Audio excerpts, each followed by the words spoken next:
So this is always an interesting question that nobody ever asks, but everybody wonders. What happens if I'm unable to make payments to the loan?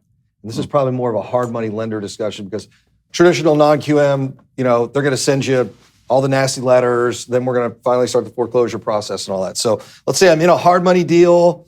Construction ends up being too much. I don't have enough reserves. What's going to happen next?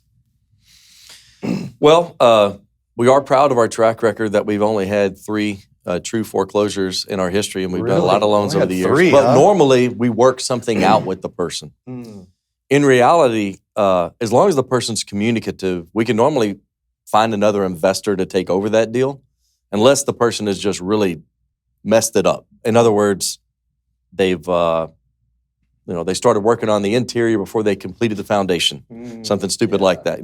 There are mistakes that you can make that make it very difficult to be able to get out of that deal at a reasonable level. But more often than not, we're going to try and work something out. That's our objective. Okay. We don't want to foreclose on people. There are some lenders out there that are kind of foreclosure mills. That's how they get their good deals for their own investment portfolio. That's not what we want to do. We really kind of keep that separate. We do sometimes present those deals to our investors, but at the end of the day, we want to have a workout. So the thing I would say that's most important is stay in communication and don't have false hope until you're at the point where you have no options. If you're seeing you're getting low on money, you really can't give money to the contractor anymore, you're feeling pressure to kind of BS your draw request with things that aren't really done, I think it's important to have an intelligent, honest communication with your lender. Just say, hey, I'm in a little bit of a spot. I just want to see what options do we have to try and work through this together. The worst thing you can do is just avoid conversations, have a couple of payments stack up, and then you're really in a bad spot. Okay. Only 3. That's not bad. That's pretty good.